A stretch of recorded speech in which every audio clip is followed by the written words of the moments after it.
Council. First off, we've kind of hit a junction that we're kind of hit critical mass over the last couple weeks. What I wanted to do is kind of update everybody on the presentation from about 3 weeks ago, at which I described some of the challenges that we're faced with, went into a little bit of the historical perspective of the Prescott Fire Department, but more importantly go into a little bit of what our current status is and what the future could very well bring should we not be provided some sort of direction here as based upon policy.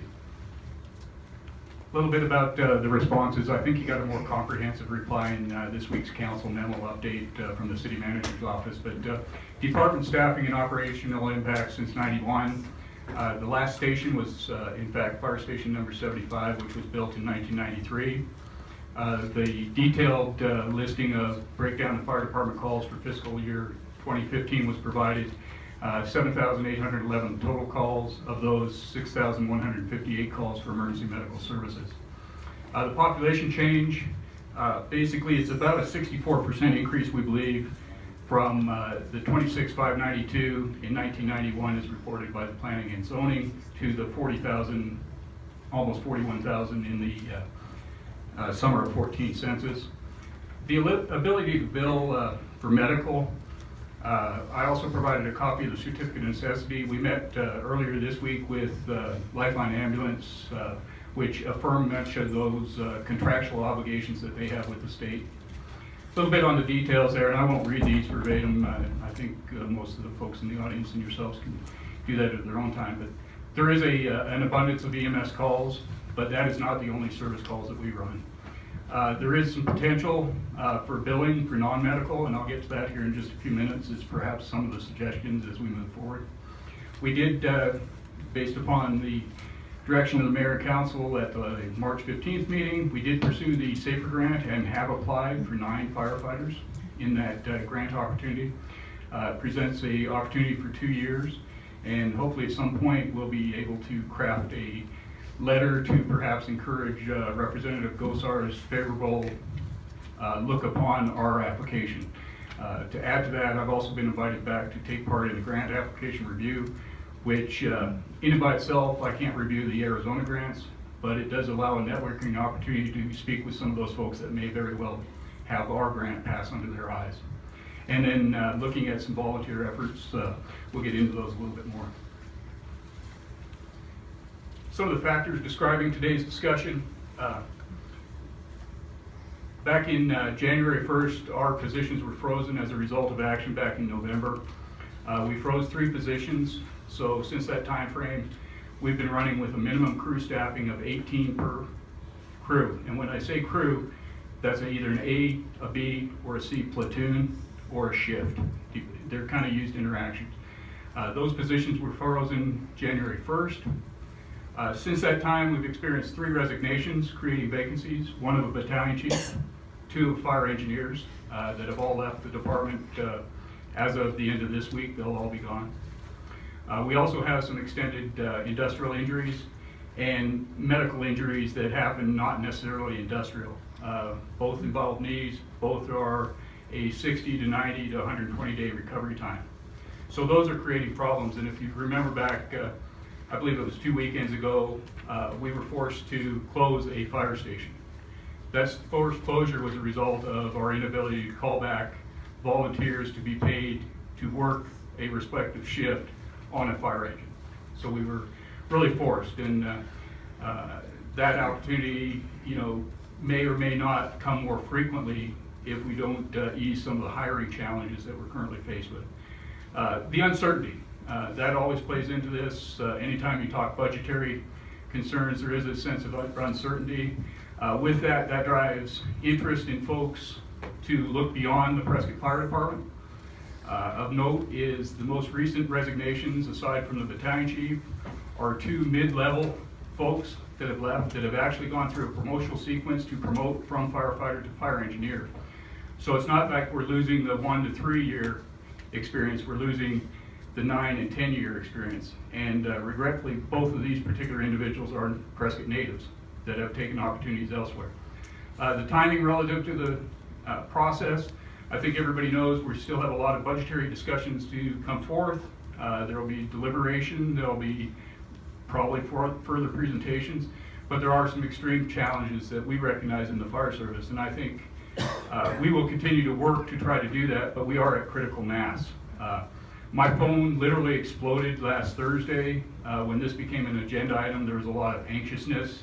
That anxiousness is not only from inside city residents, it extends to those with whom we have reciprocal agreements, the soon-to-be Central Arizona Fire and Medical Authority, some of those elected officials, the tribe, as recent as today, has contacted me because they have a vested interest for which we have a contractual obligation to provide it. Some of the homes that we serve that are in the central Yavapai area of responsibility, however, so designed, we are the first due, in particularly Mountain Club has a vested interest because if we have challenges with the automatic aid, that comes into play. So what we were really hoping for is some degree of sense or current hiring needs to stabilize to limit some of these service impacts. And some of the results of not hiring could create a tumbling effect because if we don't have the positions filled down the road, more folks are going to leave. So we're in the process of nailing down a recruitment strategy with our partners, the Central Arizona Fire and Medical, to do a joint testing for firefighting. With that, we will maintain independent lists. We will have an eligibility listing, but we're realizing the economies of scale by doing some joint efforts in the testing process. Just kind of a snapshot of what a single crew work looks like. This is the platoon that I referred to earlier. The normal staffing, and again, this was effective the 1 January of 2016. But you have the 5 fire stations at White Spar, downtown 6th Street, Airport, Smoke Tree, and Lee Boulevard staffed with 3 persons and an engineer. That said, those numbers have decreased by 1. So with that, there are times that we have to brown out that fire station or put a temporary restriction that is not able to respond with a fire truck. This has a minimum staffing of 16 per day, which includes the Airport Aircraft Rescue Firefighter, or the ARF engineer, which is primarily for providing airfield coverage. We're getting in the height of, or the beginning of fire season with the slurry bombers and the U.S. Forest Service arrangement. That may or may not come into play as a very significant resource to continue to maintain those relationships. The relationships are not just within the city of Prescott and neighboring partners. I had calls from Jeff Whitney at the State Forester Office saying, what's going to happen to our agreements? We're entering fire season and those kind of things. So this all kind of, it's the kind of the perfect storm that seems to be continuing to brew. And with that, I think everybody can understand the authorized staffing today. Maintaining response. While fiscal year 17, the budget process proceeds. Presently, as I've already alluded to, we have 2 engineers and 1 battalion chief who's resigned. So I'm down 3 positions is the net effect. This is in addition to the 3 that were frozen on January 1st. If we're provided direction, I'd like to pursue the hiring of 3 folks to fill those current vacancies, because otherwise we're going to continue to brown out or close fire stations from now till the time the budgetary process concludes. There are also, in addition, 3 known retirements coming up in FY17, plus my intelligence, my street smarts, has about 5 to 6 individuals looking elsewhere for gainful employment in the fire department. So with that, it is an ongoing challenge right at the moment that we're looking to fill, or at least put a status, be able to maintain some degree of where we started January 1st with. So what I'm asking is, unless all 3 current positions are filled, full closures of fire stations can very well be expected. To what degree and how often, I would speculate on that particular number, but it would become very frequent. Very frequent, probably being every 2 to 3 days down the road if we don't stave this off. Because eventually people get tired of working overtime and those kind of elements to fill in positions where we're short. This is what an interim reduced staffing scenario will portray itself as. As you can see, the two crossed off positions is a captain and engineer at Station 73, which is basically shuttering the fire station at the airport, aside from the aircraft rescue firefighting capability. It would also allow, during times when other engines aren't already short of personnel, for us to plug a firefighter back in there and have some level of response, perhaps, if this were to move forward much beyond July 1st.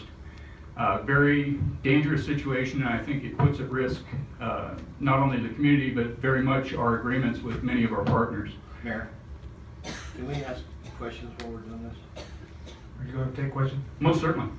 I would like to see a dollar figure for all 6 positions. When we sit here and look at something that was handed to us 5 minutes ago, I have no idea what kind of dollars we're talking about. So when you ask the council to make a decision, from my standpoint, that decision is monetary as well as public safety. I tie those two together and have to understand what other things we're going to cut in this community. So I need to know, from my standpoint, what that dollar figure is. That dollar figure is $680,000. Thank you. You're welcome. With that, the elimination of the second engineer and captain currently deployed or assigned to Station 73. This would shift our minimum staffing from our current prospectus of 16 per day, including the 1 ARF engineer, down to 14 per day, which includes the 1 ARF engineer.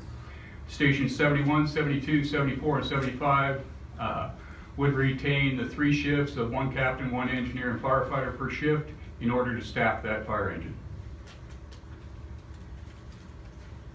Some other adjustments and resolution for a little bit longer term.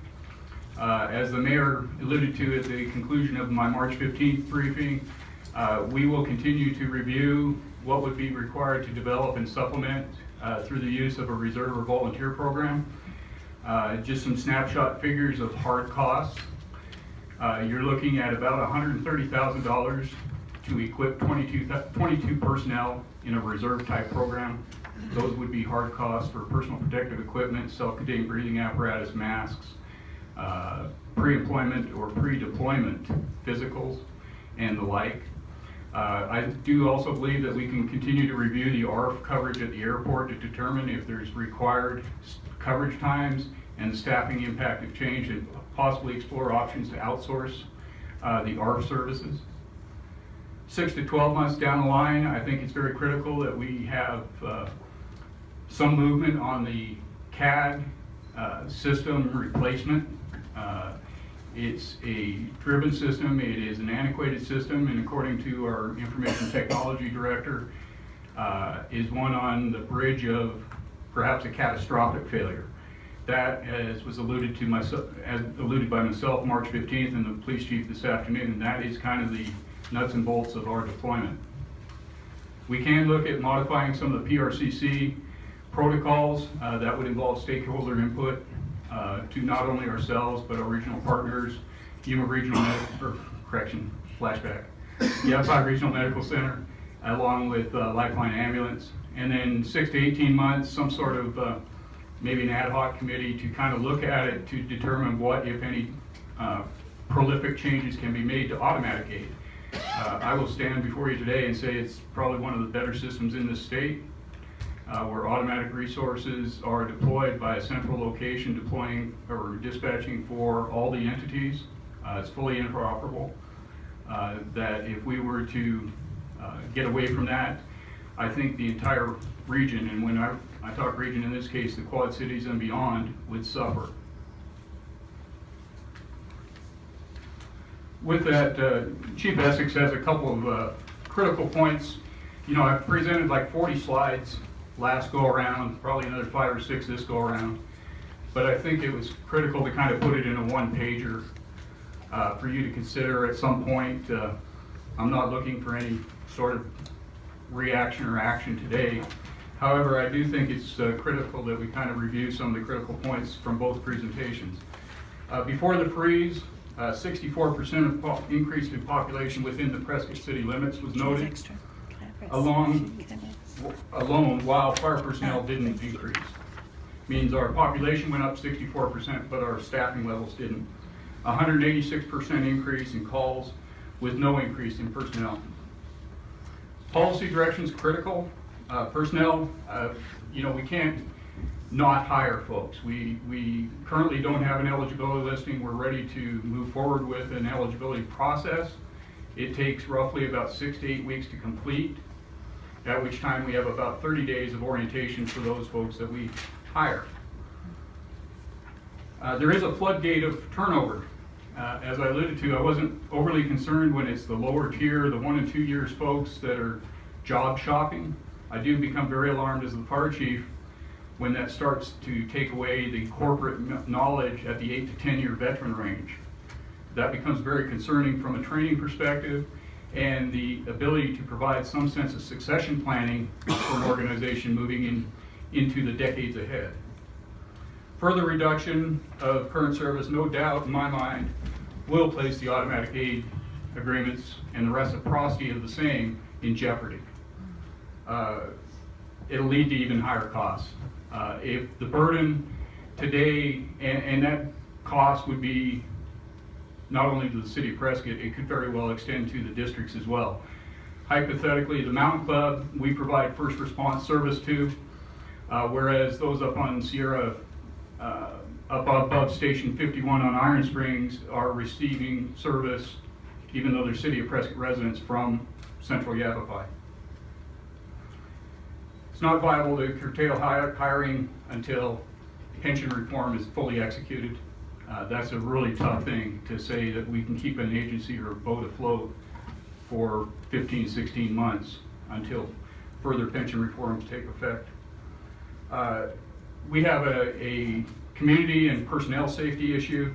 When we're down this many people and people start working more hours, it becomes a conscious thing. We manage that internally, and I think we've done a remarkable job of that. But I'm very concerned with that because eventually you do get people working too many hours in any given day, and the potential for a workers' comp injury or accident manifests itself. Fire danger, I think, is self-explanatory in Prescott. We live here. That said, with rains come growth. With growth comes dryness, and dryness creates an environment for fires to become sustainable in the interface. And finally, the most likely threat to the city of Prescott is a wildfire. And we interoperable with U.S. Forest Service, State Lands, Bureau of Land Management, our partners in the authority. But it is a system, and I've said that time and time again, and I think most understand that. But I think those key points are where we need to collectively look. And I can tell you from the firefighters' perspective, I think there's an interest in getting to a point of stability.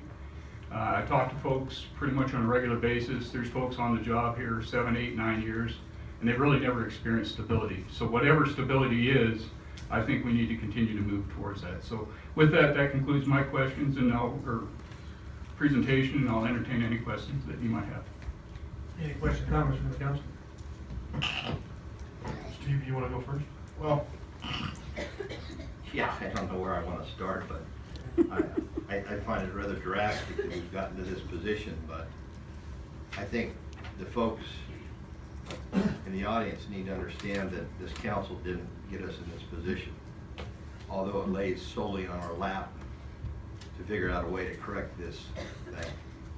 So I would ask, because I don't have it in front of me, Allison or the city manager, trying to understand budgets. What is the budget for the Parks and Recreation Department and the library together? And the reason why I asked that question, this is a huge dollar amount, and as we go forward every single year, I want the public to hear this. Every single year we go forward, as our past councilman Charlie Arnold said, I don't want to be here in 5 years. Because every single year we're trying to find the same amount of money with no new revenue. Which means every single year we're going to have to take away from someone to provide for our public safety, one of the essential things in this community, which I stand firm on. And the reason why I bring that up is because we had looked for monies at the middle of the year. The library had to be shut down 1 day a week. We have Parks and Recreation looking for new revenue. We've cut and rifted people throughout this community, throughout our City of Prescott community. If we don't have the ability to go out and ask for relief with a tax, and I hate to say the word, but people demand service, and the only way we can provide service is through tax. I did a number of penciling situations, taking our properties in the City of Prescott that we can sell that have to do with the general fund. There's a lot of properties that have to do with water, sewer, that we can't use for the general fund.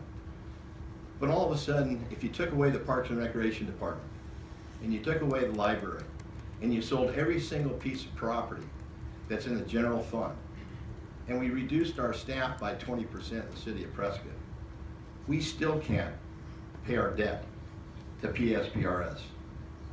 I want people out there to understand that. And we're being asked by this chief, even knowing we can't pay that debt, in the situation we're in now, where do we go? And this is a plea from myself to staff, to the City of Prescott, to understand we have got to immediately go back to the citizens of this community and let them know this situation is dire. And the bottom line is, we do nothing, then the library closes down for 2 or 3 more days, Parks and Recreation is gone, those properties are sold, and we're still not in any better position than we are tonight. That's the sad point. If I could, I kind of got a semi-prepared talking points. And like Councilman Blair here, I didn't get any sleep this weekend. I just started really thinking about and putting in perspective everything that's happening in this community.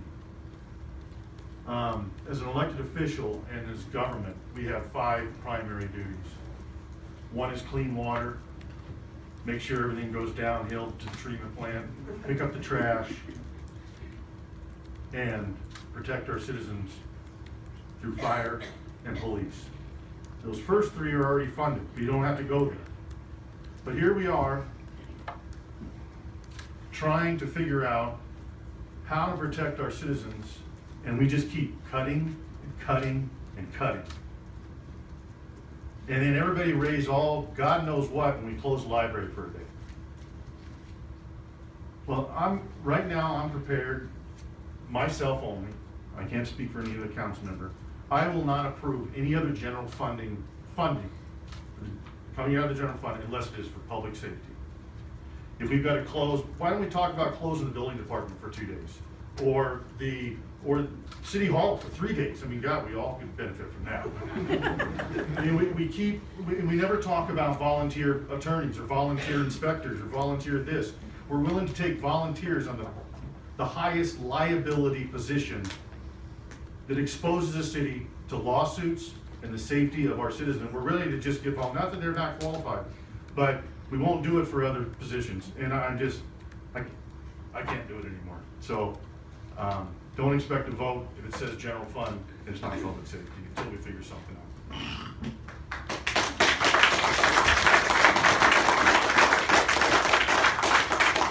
Councilman Shiska? Thank you, Mr. Mayor. Chief, you didn't mention any revenue enhancements. Do you have any plans for that? Yes, sir. What we are actually looking at, USA Recovery has a program to bill clients, I guess, for the lack of a better term. We're exploring that. I think in one of the follow-up items towards the end of the presentation kind of touched on that. But what they do, for example, the town of Seligman, currently, not try to draw a parallel between Prescott or Seligman, but they invoice their non-resident folks through USA Recovery in order to recover certain elements of the service delivery. For example, if a Hearst tool is used on an auto extrication, they bill for the use of the Hearst tool. That is gaining some revenues in the form of cost recovery to that particular department to the tune of roughly about $40,000 per year. That is one element that we are exploring at, and I've sent them my call data to kind of look at that, but it's going to take a little bit of time to see if there is a return there. because the other unintended consequence is how much effort does it take on our end to make it happen? Because if it takes me an FTE to make it happen, then that doesn't do us any good either. There has to be a kind of a threshold on return on investment. Okay, what about class and comp? It looks like that's what's creating the most immediate problem. Do you see now with increases in pay for your personnel that you'll keep your senior people, or is that not an issue? Would they much rather have a full complement of people? I'd like to hear from you on that. Well, I think the police chief kind of alluded to it this afternoon as well, and we're much in the same boat. I mean, I can talk to a handful of rank and file firefighters, fire captains, fire engineers, and there is a faction out there which would like to get our staffing levels back to what they were, January 1st for that matter. There's also a faction that also understands that they have to make a living for their family and their loved ones, and to do that they have to be competitively compensated for their position in the work. Much like the fire or the police department, we do have some degree of assignment pays and those things. We do have a promotional track that allows folks to move up. Right now, there is actually an abundance of overtime, so they're offsetting some of those compensation challenges. But it is a double-edged sword. I have no other way to explain that. I mean, you do have turnover, and I wasn't privileged to the exit interviews, but I would venture to say with at least 2 of the 3 voluntary resignations that they left, one of the reasons they left was their livelihood, to make a wage. Okay, So thank you. I apologize for being on the fence on that, because that's really kind That's of where all we're right. at. That's all right. You guys are in a tough situation, as is this community. Again, I'll say, like I said earlier this afternoon, if that .55 would have passed, we wouldn't be having this conversation. So, Mayor Pro Tem? Thank you. I was there this afternoon too, and very similar to what Chief Monahan said at the time. It really makes you nervous when you're institutional. I hate to use that term, but your institutional employees are leaving. Like Blair and Mizell down here, I'm a basic service kind of guy. And I don't know if I remember seeing you there, Chief, but you might have been, I can't remember. The fact of the matter is, for 13 years I've been arguing about basic services. For 13 years I've been arguing the fact we do not have, other than the general fund, that puts police and fire at odds every year in the budget with parks and recreation, the library, and general government. At some point, the community has to be dedicated to 1 cent for the roads. We use enterprise funds for the purpose of paying, and I realize it's for rates. I realize that people pay on their bill for garbage. I realize they pay on their bill for sewer. I realize they pay on their bill for water. But there's a dedicated revenue stream to where those departments every year are not in competition for how they're going to function. It's pretty hard every year in a budget cycle, especially when it comes to the 2 most critical elements of basic service, the most basic of service, police and fire, that every year we go through this catastrophic discussion where it appears our policemen and our firemen are not as important as some of the other amenities, and that's just not true. At some point, the public has to stand up. The public has to acknowledge the fact that it costs this much money to deliver police and fire service in the city of Prescott. And that's what it costs.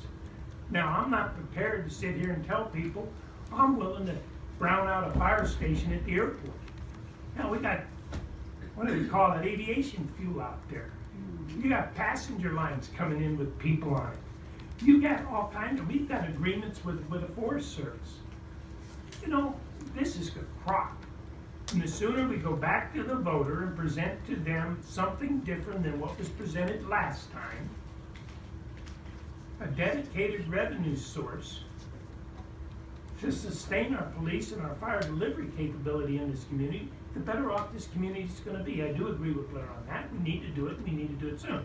And if I'm not mistaken, as soon as we can go back there, we gotta have all the stuff online to go to the pamphlets and the voters and all this other stuff within the next 30 to 60 days to get it on the ballot for November. Strategic planning. I am the strategic plan, Steve, and so are you, and so is everybody that sits up here. The voters sent us here. Then I- That's our job. And I would suggest that staff take heed to at least 3 of us that I know so far, that we want this on the ballot in November. Yeah, Councilwoman Wilcox? Thank you, Mayor. Well, I believe the most important functions of the city are to provide those basic services. What makes us a city are the other amenities that cities can provide. Parks, recreation, library. We can't let those die. And I agree with Pay their own share. I agree with my fellow councilors that we need to go back to the voters as soon as possible to get a public safety tax or a 1% additional general tax. In our strategic planning, I'm sure we are going to be discussing this. I think it's important to have some kind of financial plan for the future to figure out how to provide what we really need for the city of Prescott to continue as a wonderful place to live. Councilwoman Orr? Thank you, Mayor. I believe we all believe that basic service is our number one. The most important thing to me, if a fire starts, let's get it out immediately. So we certainly don't want to put our city at harm by not being able to do that. So I believe we all certainly think that we should have the fire service that we need. No one wants to brown out or cut a switch. So I think that's important, but let me say, I think the library, these are all important things to our city. The library is important to us. I do believe we need to figure out a way that they pay more their way. I think that can be done. Maybe we talk about it in our strategic planning. The other is the Parks and Recreation. My goodness, they bring so much to this community. In fact, I would say they probably pay their own way. I mean, I think if we look at the amount of money we spend on parks and service, they probably give more to our general fund than take away in the long run. So I believe those are all important. But mine, yes, we absolutely need to protect our people from fire. That's really critical. So how do we come up with more revenue? Jim has said, I've heard him say this now for as long as I've been listening, which sometimes I think is a little too long. Sorry. That we need a designated revenue source. And Craig, you spoke to that earlier this afternoon. Can there be a question on the ballot to designate for public safety, for police, and for fire? Can you address that so these people that weren't here earlier can, I guess I don't quite understand it. Well, there certainly can. There can, yes. The city council can place an item on the ballot, like the prior city council did last year, The 0.55. the 0.55. But Craig, that was to pay off the PSPRS. Right. So I'm talking about to pay salaries to. Yes. That a sales tax question can be crafted to provide for anything as long as it's a legal use of public money, basically speaking. And that is exactly the challenge, or exactly the task, maybe a better word, is to craft, if there is going to be a sales tax ballot question, to craft that purpose so that it's clearly understood. The voters understand it, there's no ambivalence, it's not vague. The use of that funding, what it's going to be used for, there is clarity there.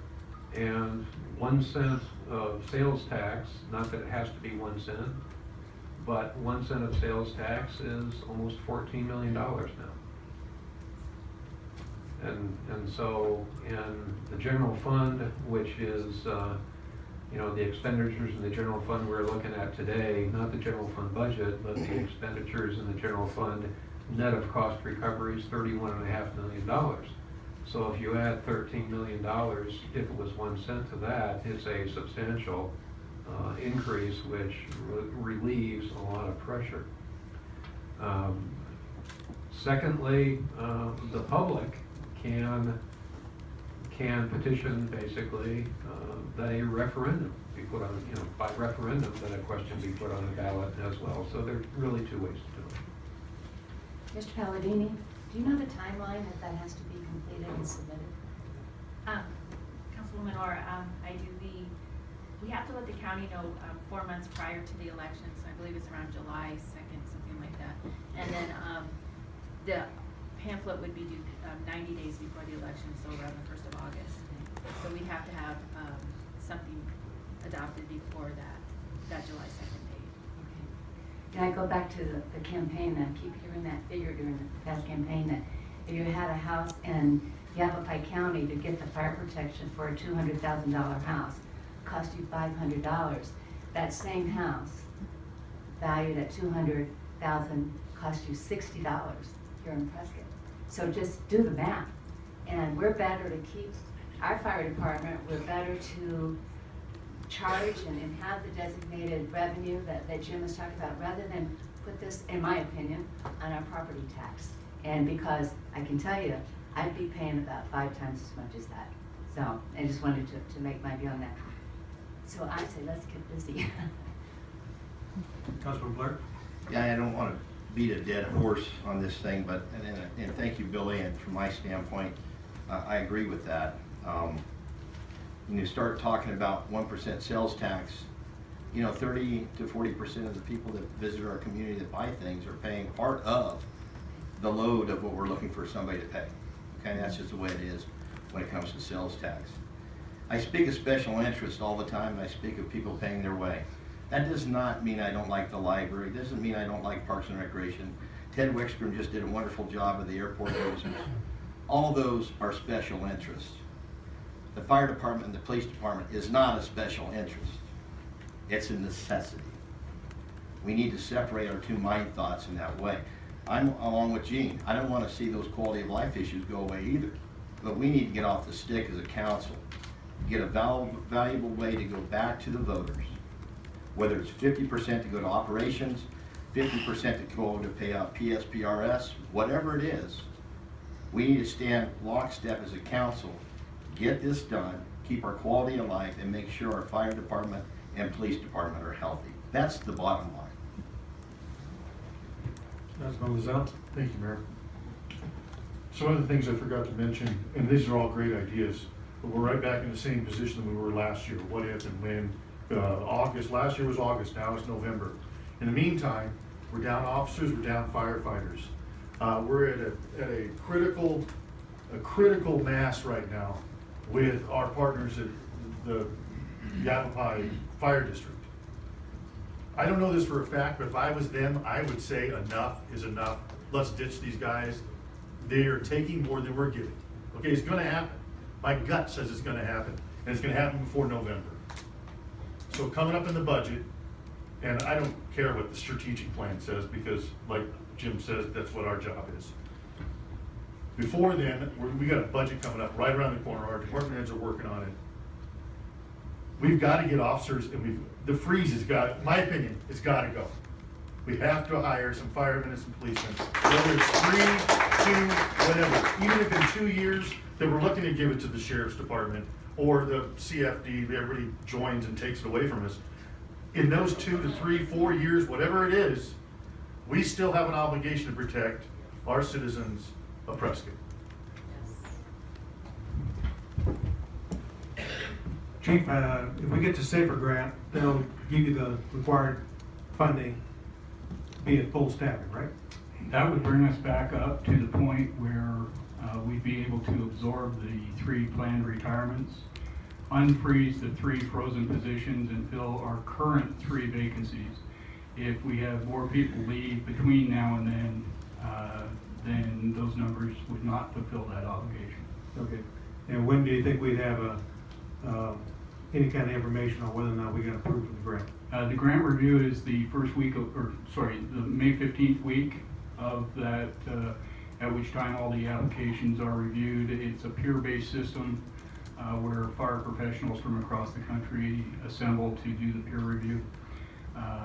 The feedback on the SAFER grant is usually forthcoming fairly quickly, unlike a lot of the grants where it's proportioned out over the course of 8, 10, or 12 weeks. These usually run because it's a bundle of money that they're looking to appropriate, and it usually is known within a month or two.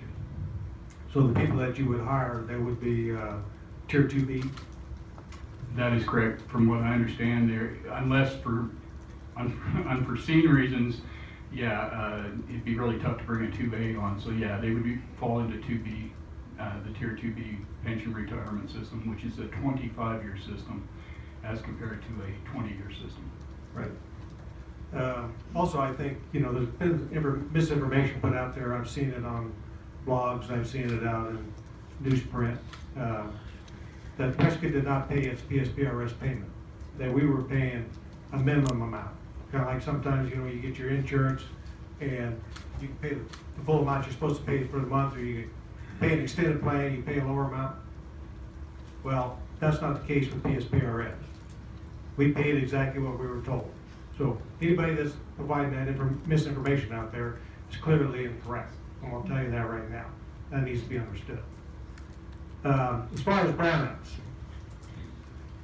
Now, when you have brownout at a station, that means the red truck doesn't run, but you still got 2 people in a pickup truck that can do EMS. Is that correct? That is correct. We have a paramedic and an EMT that are providing a level of EMS service or emergency medical services to the defined geographical boundaries of that station. Yes, Okay. But when you black out, then you don't even have the 2 people that can do the EMS? that is correct, and that has occurred on 2 occasions in the last 9 months. The most recent being within the last couple of weeks. Okay. Again, I think everybody needs to know see all the cards on the table here. And, we do have the Parker and Hall cases that are still sitting out there. Right now, I think if you saw the actuarials, they say we're around $72 million in the hole. I think the new actuarials will show us probably around 76 because of, the fact that the funds, the investments did not make the required rate of return last year. So we're going to see an increase there. I'm being told it's probably an estimate about $4 million. If the Parker and Hall cases go against us, we're probably going to be looking at maybe upward of $100 million or more that we're going to be in debt. So I will just say that the 0.55 is clearly not enough. Period. There's going to be more than that. It could be, 1 cent, could be 1.5 cents. We don't know. We got to right size this if we're going to be going out and ask the public to have taxes. We got to right size this thing. We're going to have a decision, more than likely, from Parker and Hall in the next 2 months. Now, we can all cross our fingers and hope it doesn't happen. That goes against the taxpayer. But, what I'm being told is that the same logic that was used for the Fields and Rafael cases, which really caused a big jump in our PSPRS costs, is probably the same logic that's going to be used for the Parker and Hall cases. So we don't know where that's going to go right now. But, we have to anticipate that, we're going to see added costs. So all I'm saying is when we come down to sitting here talking about raising taxes, let's make sure we right size it. Let's make sure we understand exactly what the costs are. So when we go out, we only go out 1 time. Right. We don't go out 4 or 5 times, ask for a half a penny here and another half a penny there and another half a penny sometime else. But I can tell you what, the public's not going to take that. They want us to do our job, they want us to do it right. So I just want to be careful when we talk about raising taxes, that we do it sensibly, we do it correctly. I think at this point, is there any more? I have one more. Mayor Pro Tem. Thank you. Chief, SAFER grant. I'm not willing to sit here and depend on a grant for O&M. I've made that point over and over and over. You know, if we need personnel, we need personnel. Council needs to go into the budget cycle understanding we have a necessity of personnel increases, not depending on grants. You know, anything that's given can be taken. And to depend on grants for O&M for something as critical as police and fire, to me, is just apprehensible. I would like the citizens of Prescott to understand that their public safety is more important than depending on somebody else to grant us money. All right? And I'm just sharing that with you, that if we need personnel, whether it's in our police department or our fire department, to keep this community whole from a public safety perspective, we need to be honest with the public. And I agree with the mayor. We need to tell them the real cost. And the real cost isn't gonna be a patch here and a patch there. That's not the truth. The truth is, we know today, as we live, breathe, and speak, that 1 cent generates roughly $14 million. That's what it generates. We have a 2-cent sales tax in this town, of which one of it's already obligated to roads.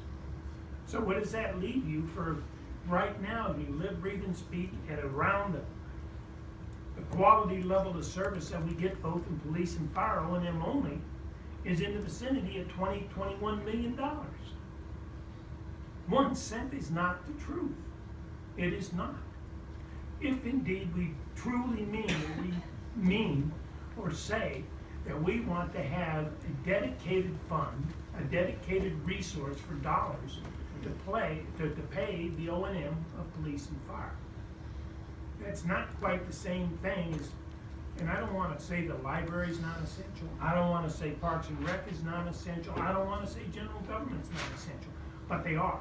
Police and fire is not. Water is not.